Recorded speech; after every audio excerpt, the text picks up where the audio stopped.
오늘 하나님께서 허락하신 말씀은 고린도전서 15장 39절에서 49절 말씀입니다.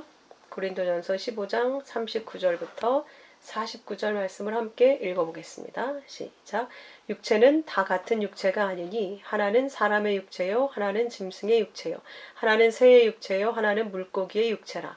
하늘에 속한 형체도 있고 땅에 속한 형체도 있으나 하늘에 속한 것의 영광이 따로 있고 땅에 속한 것의 영광이 따로 있으니 해의 영광이 다르고 달의 영광이 다르며 별의 영광도 다른데 별과 별의 영광이 다르도다.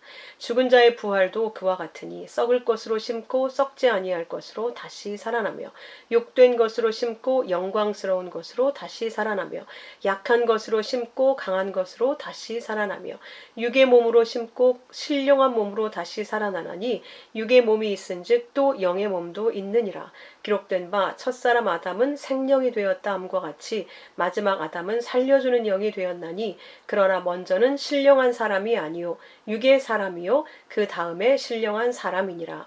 첫사람은 땅에서 났으니 흙에 속한 자이거니와 둘째 사람은 하늘에서 나셨느니라.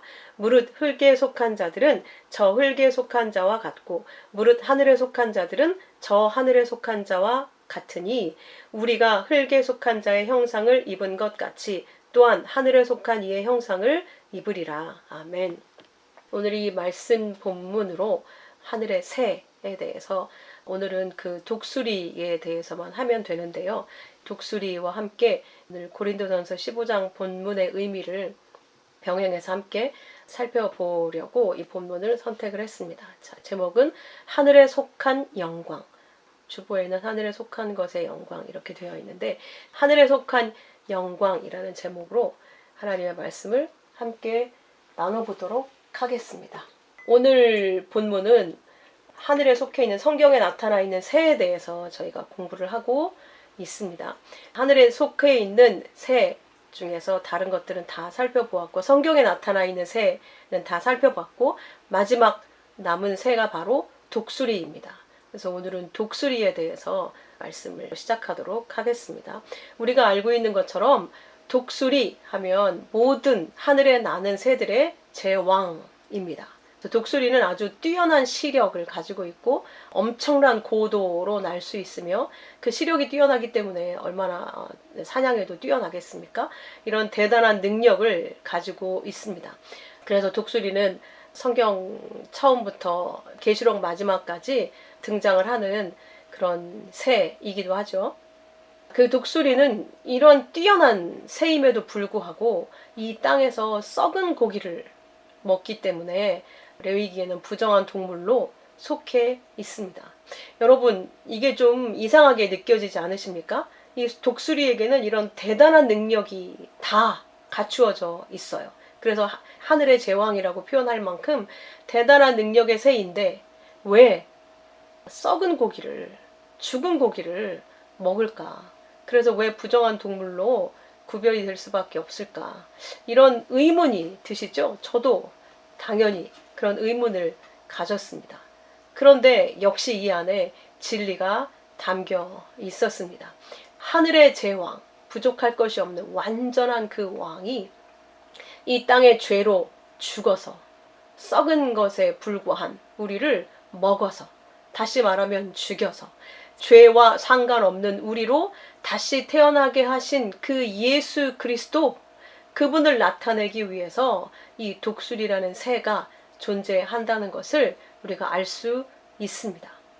부족할 것이 없고 이 땅에 죽은 것, 썩은 것을 먹을 이유가 없는데 예수님은 하늘의 하나님과 같은 분이어서 이 땅에 내려오실 이유도 없고 이 땅에 죄의 우리와 만나실 이유도 없고 이 땅에 죄인 우리를 품고 그분이 친히 부정한 자가 되어서 십자가에서 우리와 함께 죽으실 이유가 없지 않습니까? 우리의 죄를 다 주님께서 삼켜버리고 죄인인 우리를 삼켜버려서 십자가에 달려서 예수님이 대신 죽고 우리를 새로운 피조물로 살려내셨죠. 피와 물을 쏟고 그 예수 그리스도, 하늘의 왕이신 그 예수 그리스도가 죄인으로 이 땅에 오셔서 우리를 살려낸 그분이 바로 하늘의 왕이시다.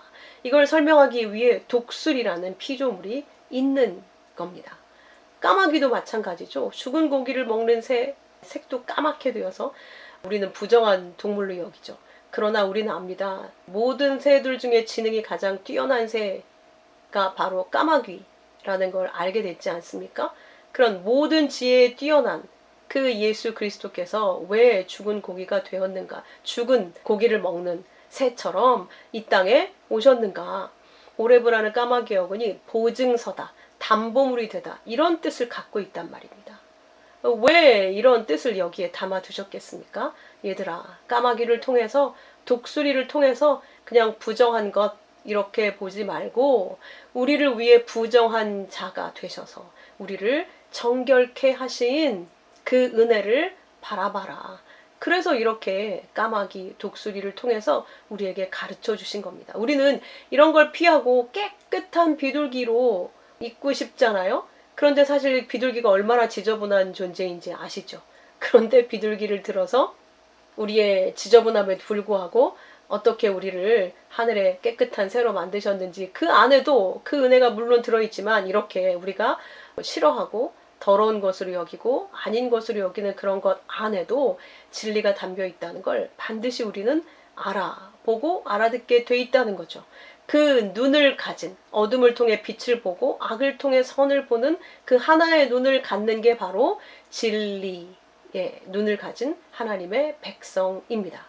그래서 독수리는 참 중요한 새 중에 하나입니다. 독수리가 상징하는 것은 첫 번째로 지금 말씀드린 것처럼 하늘의 왕이신 그리스도 예수를 상징합니다. 그래서 계시록 4장 7절에 첫째 생물은 사자 같고, 둘째 생물은 송아지 같고, 셋째 생물은 사람 같고, 넷째 생물은 날아가는 독수리 같은데, 그래서 넷, 완성.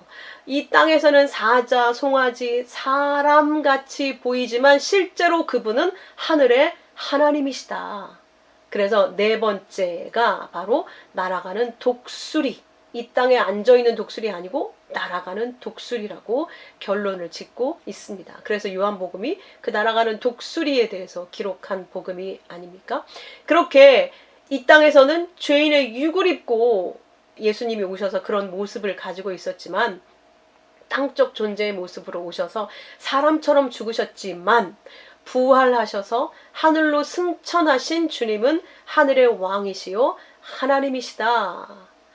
이것을 상징하는 새가 독수리입니다. 두 번째 독수리가 상징하는 것은 능력의 하나님을 상징하고 있습니다. 출애굽기 19장 4절, 내가 애굽 사람에게 어떻게 행하였음과 내가 어떻게 독수리 날개로 너희를 업어 내게로 인도하였음을 너희가 보았느니라. 그러니까 우리를 이 땅에 사는 동안 인도하신대요, 하나님이. 근데 어떻게 인도하시는가? 독수리의 날개로 업어서. 그러니까 하나님이 칭히 자신을 독수리로 비유하고 계신 거죠. 우리를 자신의 날개는 에스겔서에서 말씀하신 것처럼 하나님의 음성으로, 그 양이 목자의 음성을 듣고 졸졸졸졸졸졸 따라다니는, 그렇게 보호를 받게 되지 않습니까? 그렇게 독수리의 날개로 업어서 우리를 인도하신다는 거예요. 그리고 신명기 32장 11절에도 마치 독수리가 자기 보금자리를 어지럽게 하며 자기 새끼 위에 너풀거리며, 그러니까 어지럽게 한대요. 독수리가 처음에는 밑에 가시를 깔고 위에 부드러운 깃털 풀을 아주 폭신하게 채워준다고 해요. 그 벼랑 끝에 절벽에 독수리는 자기 둥지를 짓지 않습니까? 맨 처음에 가시를 거기에 깐다고 해요. 그 다음에 부드러운 풀, 깃털을 가지고 와서 깔고, 근데 그 새끼들이 점점 자라서 이제 독립해야 될, 스스로 날아야 될 때가 되면 이 위에 덮었던 부드러운 깃털과 풀을 다 치우기 시작합니다. 어미 독수리가. 그러면 밑에 가시가 찔릴 거 아니에요. 그러니까 밖으로 둥지 가장자리로 나가다가 자기도 모르게 푸드덕거리게 되고 밖으로 떨어지게 되는 거예요. 일부러 안 떨어지려고 가장자리에 붙어 있으면 밀어낸다고 해요. 밀어내면 떨어지겠죠? 그때 어떻게 날아보려고 애를 쓰지만 한 번도 날개를 써본 적이 없으니 제대로 날 수 있겠습니까? 그때 어미새가 가서 받아서 다시 올라와서 둥지 위에 올려놓고, 또 밖으로 떨어지면 받아서 또 둥지 위에 떨어지기 직전에 받아서 올려놓고, 이런 죽을 것 같은 비행 준비를 하는 거예요. 스스로 날 수 있을 때까지 어미가 그렇게 훈련을 하는 겁니다. 그렇게 내 날개를 펴서 새끼를 받으며 그의 날개 위에 그것을 엎는 것 같이 여호와께서 홀로 너를 인도하셨고 너와 함께한 다른 신이 없었다라고 모세는 신명기를 통해서 말씀하고 있습니다. 그러므로 이 독수리는 하나님을 상징하는 새입니다. 세 번째는 하나님의 백성을 상징하는 새로도 등장을 합니다. 시편 103편 5절 보면 좋은 것으로 네 소원을 만족하게 하사 좋은 것으로 우리의 소원을 만족하게 하신대요.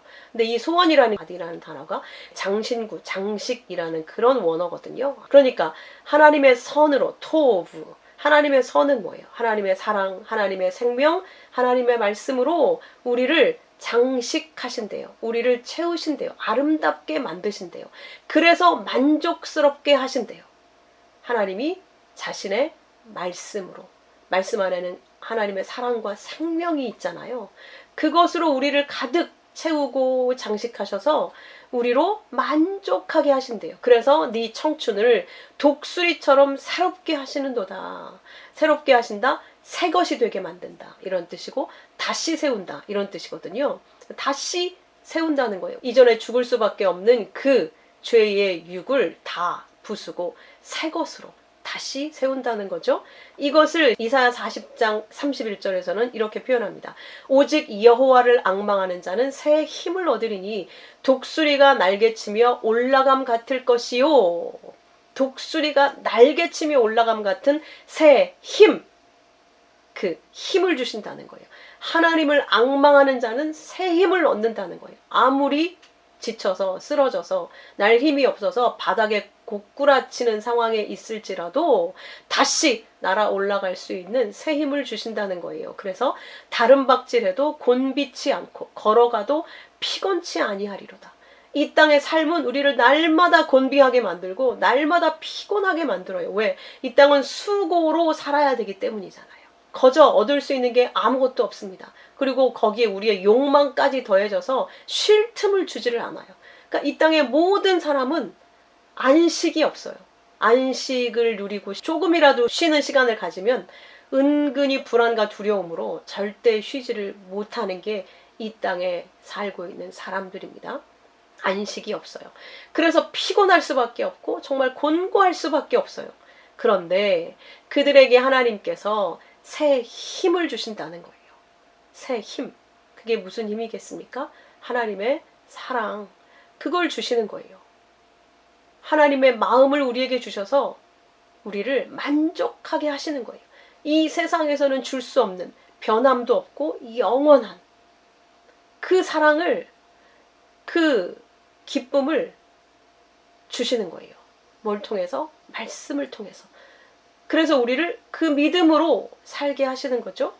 그래서 그 믿음이 우리를 살아갈 힘을 갖게 하는 것이죠. 아무리 내 환경과 처해진 상황이 어려워도 믿음으로 사는 거예요. 자식을 키우는 어머니가 그렇게 농사지으며 고통하고 욕 먹고 막 맨날 도망다니고 막 이렇게 산다 할지라도 내 자식이 내 수고를 통해서 이렇게 좋은 학교에 가고 훌륭한 내 자식이 되어져 가는 밑거름이 된다 생각하면 다 그걸 이기지 않습니까? 우리는 그런 정도가 아니라 이 모든 게 하나님의 사랑을 알게 하시는, 이 땅의 것이 나를 살리는 게 아니고 나를 사랑해 줄 수 있는 게 아니라 오직 진짜 사랑과 그 영원한 생명은 하늘의 아버지께 있다고 하는 것을 이 땅에 아무것도 아닌 썩어가는 것들을 통해서 배우고 있다는 거예요. 그러니 그것을 붙들고 실망하지 않고 다시 우리는 일어서게 되는 것 아니겠습니까? 하나님의 사랑이 나를 살게 하시는 거죠.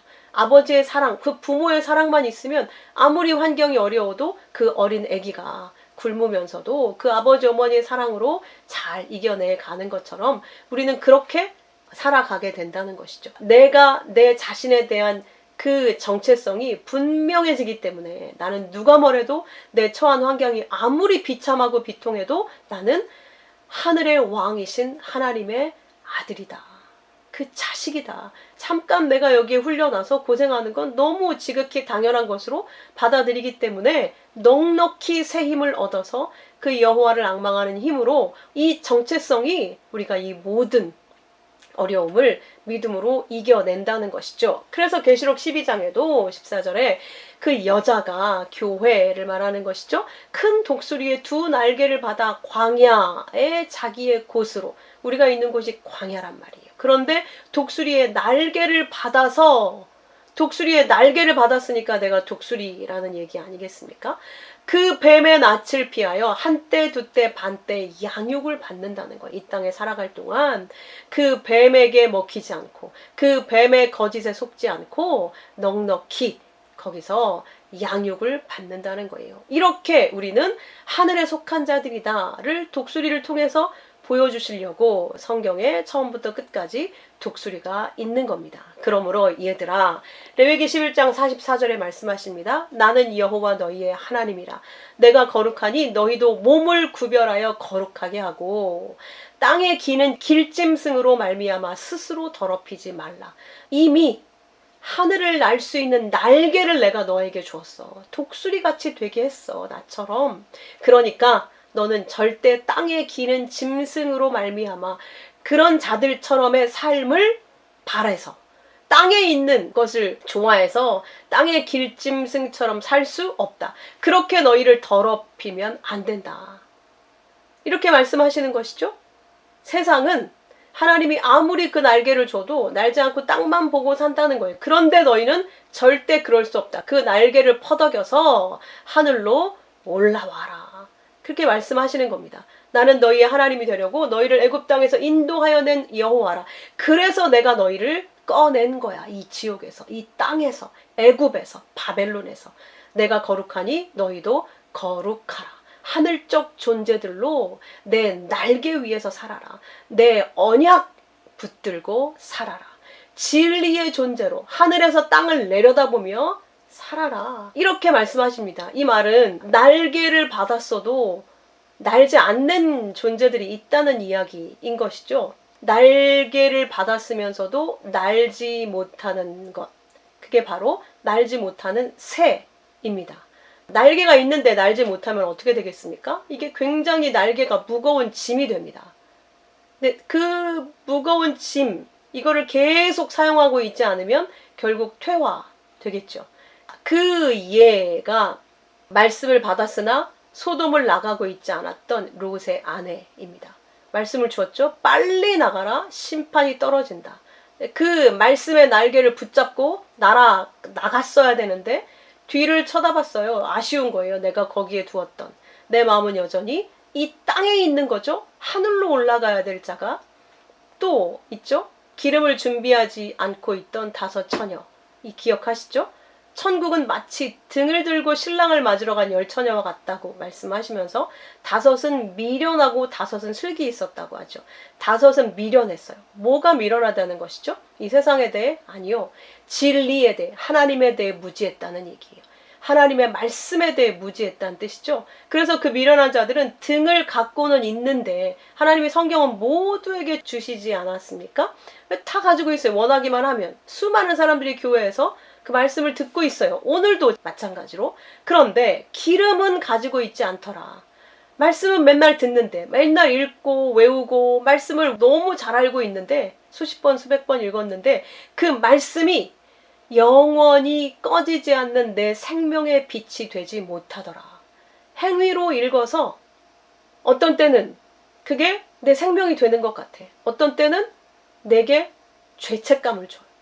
그래서 영원히 날 수가 없어요. 말씀은 받았는데. 날개는 있는데 그것이 나를 날게 하지 못하더라. 자유롭게 만들지 못하더라. 그러다 보니까 그들은 뛰어난 육적 존재로 살고 싶어 하게 되는 거예요. 근데 진리의 성령은 우리에게 오시면 우리를 모든 진리 가운데로 인도한다고 말씀하고 있습니다. 이들이 준비한 기름은 바로 성령의 기름, 성령, 진리의 영. 성령이 우리에게 오셔서 하시는 일은 진리를 가르치시는 일이에요. 진리, 예수 그리스도를 인도하는 그 일을 하시는 분이 성령이라는 것이죠. 그러니까 그 성령이 오셔야 내 안에 내가 가지고 있는 말씀, 내가 읽는 말씀, 내가 듣는 말씀, 우리의 것, 우리의 글자로 두신 그 말씀, 우리의 소리로 두신 그 말씀은 성령께서 깨닫게 해주셔야만 우리의 생명이 될 수가 있단 말이죠. 안 그러면 심판의 저울이 된단 말이에요. 그 성령이 오시지 않았기 때문에 그 등을 아무리 가지고 있다 할지라도 그것을 가지고 영생에 이를 수 없다는 것을 이야기하는 것이죠. 이렇게 날개는 있는데 하늘의 생명을 얻지 못해요. 그런 성령 없이 등잔만 가지고 있는 그런 자들을 날지 못하는 새로 비유할 수 있습니다. 이 날지 못하는 새가 이 땅에 한 0.4% 정도 있다고 하는데, 새처럼 날개는 가졌지만 날지 못하는 새들의 특징이 있습니다. 이걸 보면 우리가 더 명확하게 이해할 수 있을 것 같습니다. 날개, 하나님 말씀을 주셨는데 우리가 그 날개로 날지 못한다? 어떤 것인가? 그 날지 못하는 새들의 특징은 첫 번째, 날개가 안 쓰니까 퇴화되겠죠? 그 대신 다리가 튼튼해진대요. 그 대표적인 새가 무엇입니까? 타조. 안 날아서 그 대신 시속 90km까지 뛸 수 있는 대단한 능력을 갖고 있습니다. 이렇게 날개가 안 쓰니까 대신 다리가 발달하거나 아니면 날개가 점점 작아진다는 거예요. 그리고 흔적처럼 남는다는 거예요. 그 중에 하나가 펭귄입니다. 원래 그게 날개인데 퇴화되어서 지느러미 모양으로 변형된 케이스라고 합니다. 그래서 펭귄은 나는 대신 어떤 능력이 뛰어나졌습니까? 헤엄치는 능력이 탁월해졌어요. 날아야 될 날개가 지느러미가 돼버린 거죠. 거꾸로 가버린 거예요. 그러니까 걷는 것도 굉장히 우습죠. 똑바로 걸을 수가 없죠. 그게 펭귄이 보여주고 있는 겁니다. 우리가 하나님이 주신 그 말씀의 날개로 날지 못하면 이 땅에서 강한 자가 되는 거예요. 이 땅에 있는 날지 못하는 새들은 무거운 몸집과 밀도 높은 뼈를 갖게 된다고 합니다. 그럼 나는 새들은 어떤가? 몸을 가볍게 해야 날개가 좋지 않겠습니까? 그래서 모든 나는 새들 안에는 기낭이라고 해서 기낭, 에어색, 비어있는 공기 주머니가 들어있다고 해요. 그것도 5개씩이나. 그 가슴을 중심으로 해서 몸통, 내장, 근육 사이, 그리고 심지어 뼛속에까지 그 공기 주머니가 들어있는 거예요. 그래서 장시간 비행을 해도 그 안에서 산소가 공급이 되도록 기낭, 공기 주머니가 역할을 하는 거예요. 그러면서 몸을 동시에 가볍게 하는 거죠. 그게 있는 거예요. 그래서 날 수 있다고 해요. 근데 날지 못하는 새들은 오히려 뼈가 더 그것을 그 밀도 있게 뼈 속을 채워서 단단해지게 되고, 그러다 보니 몸무게가 더 많이 나가게 되는 거예요. 그래서 땅에서 안정적으로 살 수 있게 육상 생활에 유리하게 바뀐다고 하는 거예요. 그러니 하늘을 날아야 될 하나님의 백성들을 하나님이 어떻게 하시겠다는 걸 새를 통해 보여주신다는 거죠. 우리를 부인시켜서 절대 몸이 무거워지고 날개가 퇴화돼서 이 땅에 자리를 잡고 내려앉지 않게 하시기 위해서 자기 부인을 시키시는 거예요. 나에 대해서 실망하게 만들고 세상의 헛됨을 알게 만들고, 그래서 점점점 나를 믿지 못하고 세상을 헛된 것으로 보게 되는 믿음의 눈을 열어서 뼛속까지 비워내게 하시는 거죠. 대신 말씀의 주머니로 우리를 채워가시는 거예요. 그래서 점점 우리가 하늘로 둥실둥실 뜨게 되는 거죠. 이 땅에 마음 붙이지 않고 하늘에 마음을 두게 하신다는 거죠. 여러분 소름 끼치지 않으세요?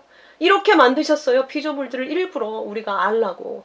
이 새들이 왜 날개가 자꾸 퇴화되겠습니까? 날지 않아도 되는 환경적 요인이 그 또 한 가지 역할을 한다고 해요. 어떤 경우냐? 천적이 없는 환경. 뉴질랜드 같은 게 천적이 많이 없는 그런 장소가 있다고 해요. 거기서 사는 새들은 먹이를 잡으러 다니거나 도망치거나 할 일이 없는 거예요. 그래서 점점 그 비행해야 될 에너지를 이 땅에서 걷거나 달리는 거 아니면 바다에 잠수하는 것으로 쓰게 되어버려서 비행 능력이 점차 퇴화된다고 하는 것이죠. 그렇게 해서 멸종된 새가 바로 도도새라는 거예요. 여러분 도도새 한번 찾아보세요. 굉장히 몸은 크고 날개가 퇴화돼서 조만한 그런 새예요. 그 오리하고 약간 비슷한 그런 새예요. 그러니 하나님께서 이렇게 날개가 퇴화돼서 멸종되게 우리를 놔두시겠습니까? 그럴 리가 없단 말이에요. 그래서 계속 마치 쫓겨다니는 것처럼 날도록 긴장하도록 사탄이 그런 조교의 역할을 하고 있는 것이죠. 걔네는 우리한테 아무것도 할 수 없어요. 그렇지만 조교처럼 우리가 긴장을 풀고 이 땅에 또 주저앉지 못하도록 하나님께 날개를 달고 다시 올라가도록 그런 역할을 해준다니까요. 우리가 그래서 편치 않는 거죠. 자, 또한 이 날지 못하는 새들은 깃털이 좌우가 정확한 대칭이래요. 원래 나는 새들은 양력을 발생해야 되니까 한쪽은 내려가는 힘, 한쪽은 올라가는 힘이 있어야 딱 뜨잖아요, 몸이. 그래서 좌우가 비대칭이래요, 날개가. 근데 날지 않으니까 날 필요가 없게 된 새들은 똑같은 대칭이 되는 거예요. 그래서 타조는 빨리 다닐 때 균형 잡는 용도로 사용을 하고, 그렇지 않은 새들은 보온을 위해서 그 날개가 점점 털같이 변해서 자기를 보온하고 또 물속에서 다니는데 물의 저항을 줄이는 지느러미처럼 또 이용이 된다는 거예요. 참 신기하죠. 그래서 이 땅에서 사는데 유리하게끔 날개가 바뀌어지는 거예요. 그러니까 이 세상에 하나님의 말씀이 똑같이 주어져도 어떤 사람은 성경을 이 땅에서 잘 되기 위한 부적으로 보온하기 위한 바닷속의 지느러미 이런 것들로 사용을 하게 되더라는 거예요. 그 안에 기낭이 없기 때문에 하나님의 백성들은 말씀이라고 하는 그 기낭, 공기 주머니를 하늘의 생명, 그 하늘의 호흡을 하나님이 불어넣으셨기 때문에 우린 여기에 가라앉아 있을 수가 없어요. 날마다 날아서 살지 않으면 안 되게끔 돼 있다는 거예요. 참 기가 막히지 않습니까? 이렇게 모든 그 기능들이 퇴화돼서 날지 못하는 새들이 바로 타조, 에미올레아, 화식조, 이 땅에서 뛰어난 능력을 갖고 있어요. 아주 잘 달리고 헤엄도 잘 뛰고, 펭귄도 마찬가지죠. 키위라는 새도 마찬가지입니다. 깃털, 그리고 야행성, 밤을 살아요. 카카포라고 하는 또 희한한 새가 있는데요. 이게 유일하게 날지 못하는 앵무새예요. 앵무새는 다 날아다니는데 유일하게 날지 못하는 새가 바로 카카포라는 앵무새인데, 올빼미 앵무라고 불리는데, 그래서 네, 세상에서 제일 무거운 앵무새가 카카포라는 앵무새라고 합니다. 무겁고 짧은 날개 때문에 못 날아요. 그러니까 정말 재밌잖아요. 이 앵무새는 사람의 말까지 따라하는 새잖아요. 그러니까 하나님의 말씀을 외우기도 하고 전하기도 하고 말하기도 하고 다 하는 거예요.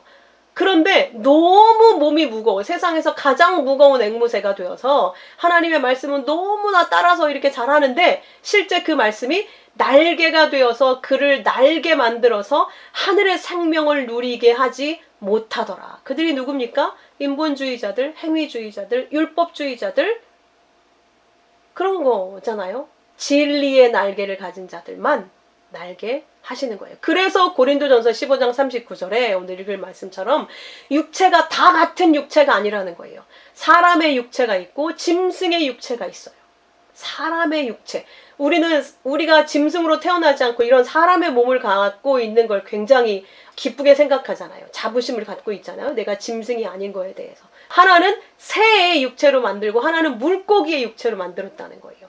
그러니까 새와 물고기의 영광이 다른 거예요. 사람과 짐승의 그 육의 영광이 다른 거죠. 그래서 40절에 하늘에 속한 형체도 있고 땅에 속한 형체도 있으나 하늘에 속한 것의 영광이 따로 있고 땅에 속한 것의 영광이 따로 있으니, 그러니까 하나님이 나눠 놓으셨다는 거죠. 하늘에 속한 존재와 땅에 속한 존재를 나눠 놓고 구별해 놨다는 거예요. 그 영광이 따로 있대요. 그 따로 있다는 단어가 헤테로스인데요. 전혀 다른 종류란 뜻이에요. 그러니까 하늘에 속해 있는 것들의 영광과 땅에 속해 있는 것들의 영광이 완전히 다르다는 거예요. 비슷한 게 아니고 이게 조금 낮고 저게 조금 덜하고 이게 아니라 완전히 다른 종류로 만드셨다는 거예요. 이해가 되시죠? 41절에 해의 영광이 다르고 달의 영광이 다르고 별의 영광도 다른데 별과 별의 영광이 또 다르다. 그러니까 하늘에 두신, 이건 다 하늘에 속해 있는 거잖아요. 해, 달, 별, 별과 별들, 이것도 다 다르대요. 각각의 피조물들을 통해 나타내시는 하나님의 영광이 다 다르다는 얘기죠. 해, 달, 별 하면 무엇이 생각나십니까? 창세기 37장 9절, 요셉이 두 번째 꿈을 꿨는데 형들에게 이야기합니다. 내가 꿈을 꾼즉 해와 달과 11별이 내게 절하더이다. 이때 해와 달과 11별이 무엇이었습니까? 해는 아버지, 달은 어머니, 11별이 형제들이었어요. 하늘에 속해 있는 존재, 하나님이시죠? 예수 그리스도시죠? 하나님을 그대로 이 땅에 보이러 오신 분이 예수 그리스도시죠? 달처럼. 그 빛을 받아서 빛의 존재, 하늘의 존재들이 된 자들이 별들이죠. 이렇게 하늘에 있는 존재도 다 그 영광이 다르다. 하나님이 나타내시고 하나님이 자신을 나타내는 그 영광이 다 다르더라는 거예요. 영광은 하나님을 비추이는 것이잖아요. 하나님을 나타내 보이는 것이잖아요. 그러니까 각각의 이 땅에 있는 모든 피조물, 땅에 있는 피조물들이든 하늘에 있는 해와 달과 별들의 그 피조물들이든 그 각각의 것들을 통해서 나타내시는 하나님의 영광이 다 다르게 정해져 있다. 다 다르게 비추이고 있다. 그러니 너희는 그 자체를 보고 어떻게 저것을 내 유익으로 삼아야 될까? 이걸로 쓰는 것이 아니라 그것을 통해서 하나님이 그 안에 담아두신 메시지를, 진리를 보고 알아야 된다는 거예요. 그게 날개가 된다는 거예요. 그게 우리를 날게 한다는 거예요. 그게 우리를 자유롭게 한다는 거예요. 그게 그 어두움의 이 땅 세상 속에 묶이지 않고 날게 한다는 거예요. 그래서 고린도전서 15장은 우리가 알고 있다시피 부활장으로 아주 유명한 장이잖아요. 그래서 이렇게 이어집니다. 하늘에 속한 영광, 땅에 속한 것의 영광을 이야기하면서 죽은 자의 부활도 그와 같으니 이걸 지금 부활 때문에 얘기하는 거라고 바울이 이어서 쓰고 있는 거예요. 썩을 것으로 심고 썩지 아니할 것으로 다시 살아나며, 욕된 것으로 심고 영광스러운 것으로 다시 살아나며, 약한 것으로 심고 강한 것으로 다시 살아나며, 육의 몸으로 심고 신령한 몸으로 다시 살아나나니 육의 몸이 있은즉 또 영의 몸도 있느니라. 그러니까 하늘에 속한 형체, 땅에 속한 형체, 하늘에 속한 것들의 영광, 땅에 속한 것들의 영광이 다 다르다. 이걸 말씀하는 이유가 뭐다? 우리가 지금 입고 있는 것은 죽은 자의 몸이고 욕된 것이고 죄의 몸이니까 약한 것이고 정말 죄의 것인데, 이것들을 통해서 하나님이 어떤 영광을 나타내시려고? 썩을 것인데, 나는 썩을 것으로 심겨져 있는데 썩지 아니할 것으로 다시 살아나게 하시려고, 그 영광을 보이시려고 우리를 썩을 것으로 이 땅에 두셨다는 거예요. 약한 것으로, 죄의 육으로 두신 이유가 뭐라고요? 그 약한 것으로 심어 강한 것으로 이제 하나님의 자녀로, 진리의 자녀로 살아나게 하시려고, 우리를 왜 연약한 몸으로 두셨다? 신령한 몸으로 완전하게 하시려고. 왜 육체에 유한한 기한을 주셨는가? 영원히 무엇인지 가르치려고. 왜 육을 두셨는가? 영의 몸, 그 부활이 얼마나 영광스러운 것인지를 알게 하시려고. 우리가 원래 어떤 존재였는데 어떻게 영광을 입게 되었는지를 가르치시려고 이 땅에 속한 피조물과 하늘에 속한 피조물들이 그 영광을 나타내고 있다는 거예요. 그러니 눈을 열어서 그것을 보라는 것이죠. 기록된 바 첫사람 아담은 생명이 되었다 함과 같이, 푸시케인데 그냥 죽어있는 존재, 원래 푸시케였잖아요. 우리는 그냥 혼적 존재. 근데 거기에 하나님이 생기를 불어넣으셨잖아요. 그런 존재로 우리를 만드셨다는 거예요. 그런데 마지막 아담은 우리에게 하나님의 영으로 살려주는 영, 마지막 아담 예수 그리스도는 살려주는 영, 우리가 그런 존재로 창조되었다가 죄로 말미암아 그 호흡이 떠나가서 잃어버린 존재로 이 땅에 오게 됐잖아요. 근데 그래서 죽어있던 우리를, 푸시케의 존재로 죽어있던 우리를 마지막 아담 예수님께서 오셔서 소생시켜서 되살려주는 그 영으로 오셨다. 그렇게 말씀하시는 거예요. 그러나 먼저는 신령한 사람이 아니요 육의 사람으로, 예수님도 육의 사람으로 오셨죠. 이 땅에 우리가 육의 존재로 온 것처럼 그 다음에 신령한 사람이라. 그러니까 우리는 육을 통해 영으로, 죄를 통해 의로 가게 되어 있고 사망을 통해 부활로 가게 되었다는 것을 보여주고 있는 거예요. 그래서 첫사람은 땅에서 났으니 흙에 속한 자이거니와 우리의 본질은 흙에 속한 자라는 거예요. 그래서 아담이 흙에 속한 자의 대표인 거죠. 둘째 아담 예수 그리스도는 하늘에서 나신 분이란 말이에요. 그래서 무릇 흙에 속한 자들은 흙에 속한 자와 같고 무릇 하늘에 속한 자들은 저 하늘에 속한 이와 같으니, 우리가 흙에 속한 자의 형상을 입은 것처럼, 첫째 아담의 형상을 입은 것처럼 또한 둘째 아담 하늘에 속한 이의 형상을 입으리라. 형제들아, 내가 이것을 말하노니 혈과 육은 하나님 나라를 이어받을 수 없고 또한 썩는 것은 썩지 아니한 것을 유업으로 받지 못하느니라. 그러니까 이 썩은 육을 입고 있으면, 이것만 갖고 있으면 우리는 절대 하나님 나라를 이어받을 수가 없다는 거예요. 혈과 육은 하나님 나라를 이어받을 수 없어요. 그렇기 때문에 우리에게 혈과 육이 아닌 하나님의 날개를 우리에게 주신 겁니다. 예수님께서 그 혈과 육으로 죽어있는 우리를 품고 우리와 하나가 돼서 마치 먹은 것처럼, 독수리가 그 썩은 고기를 먹은 것처럼 우리를 먹고 우리에 대해서 피와 물을 다 쏟고 죽으시고 우리를 새로운 존재로 살려낸, 부활의 존재, 하늘적 존재로 살려낸 그 영광이 이것이라고 하는 것을 지금 고린도전서 15장에서는 보여주고 있는 거예요. 원래 우리는 혈과 육의 존재요, 썩을 것이요, 죽은 것이요, 죄의 존재요, 흙에 불과했는데 어떻게 하늘적 존재가 됐는가? 절대 하나님 나라를 이어받을 수 없는 땅에 속한, 땅이고 흙이고 먼지이고 아무것도 아닌데 하늘의 존재인 그 예수 그리스도께서 우리를 품고 그렇게 죽으시고 새롭게 태어나게 만드셔서 하늘의 존재가 되게 하셨다. 보라, 내가 너희에게 비밀을 말하노니 우리가 다 잠잘 것이 아니요 마지막 나팔에 순식간에 홀연히 다 변화될 것이다. 왜? 우리는 이 땅의 존재였으나 하늘에 속한 자들로 하나님이 택하셨기 때문에, 하늘에 속한 존재로 만들기로 결정하셨기 때문에, 그래서 나팔소리가 나매 죽은 자들이 썩지 않을 것으로 살아나고 우리도 변화되리라. 어떻게? 하늘적 존재들로 날아가는 새처럼 그리스도와, 부활하신 그리스도와 같은 모습으로. 그게 비밀이라는 거예요. 아무도 세상은 모르는 비밀.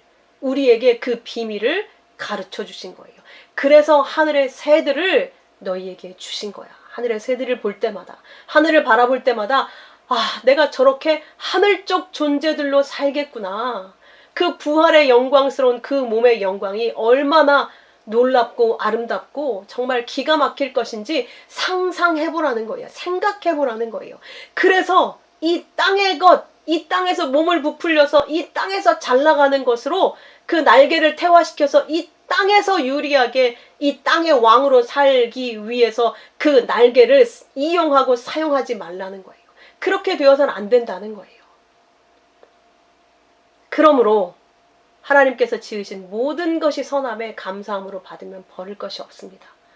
그 모든 걸 통해서 진리를 보게 되면 우리는 사는 거고, 저건 나쁜 것, 이건 더러운 것, 이거는 벗어나야 되고 내가 이겨야 되고 버려야 되고 이런 것으로 보게 된다면 여전히 선과 악에 사로잡혀서 두 개의 마음으로 왔다 갔다 함으로 말미암아 우리는 진리가 없어서 날마다 나 자신을 판단하고 심판할 수밖에 없는 그런 부정한 자로, 이 하늘에 날개 없는 이 땅을 사는 새들이 될 수밖에 없으니 내가 지은 모든 것은 선하니 그 안에 있는 진리를 보라고 말씀하고 있는 겁니다. 하나님의 말씀과 기도로 거룩해진다. 그러니까 금욕주의, 율법주의, 행위주의, 이 모든 인간 세상에 그 사람들이 추구하는 가치, 절대 너희는 그것으로 보고 그것으로 생각해서 선과 악을 쪼개고 나쁜 것은 버리고 좋은 것은 취하고 나를 위한 유익의 도구로 하나님의 말씀마저도 그렇게 사용해서는 안 된다. 모든 것에 담겨있는 하나님의 메시지를 들어라, 보아라. 그 모든 것들을 통해서 네가 내 생명을 깨달아 알게 되면 그것이 너의 거룩이야. 그런 뜻입니다.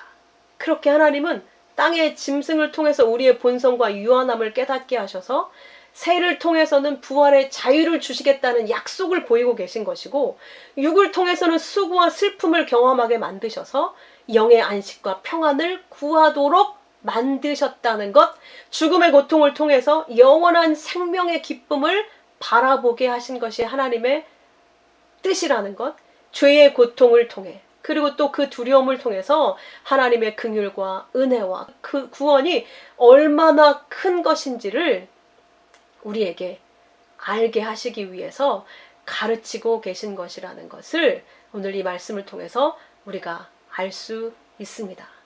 여러분, 땅의 짐승이요 땅 아래 바다 물고기에 불과했던 우리가 하늘로부터 오신 그리스도와 같이 부활해서 하늘의 새와 같이 완전케 될 그 부활의 영광을 바라보라고 주신 피조물들이 바로 하늘의 새들입니다. 그 새들 안에 담긴 복음의 비밀, 그 하늘의 영광, 부활의 영광의 기쁨으로, 그 부활의 영광을 기쁨으로 소망하는 모두가 되시기를 우리 주님의 이름으로 축복합니다. 기도하겠습니다. 아버지, 이 영광이 우리에게 약속된 하나님의 사랑임을 가르치셨사오니 다시는 이 땅의 것에 마음에 두지 않고 날마다 주의 날개에 힘입어 하늘을 나는 저희 모두가 되도록 역사해 주옵소서. 믿음의 주여 온전케 하시는 예수만 바라보는 저희 모두가 되게 인도하여 주옵소서. 귀하신 예수 그리스도 이름으로 기도하옵나이다. 아멘.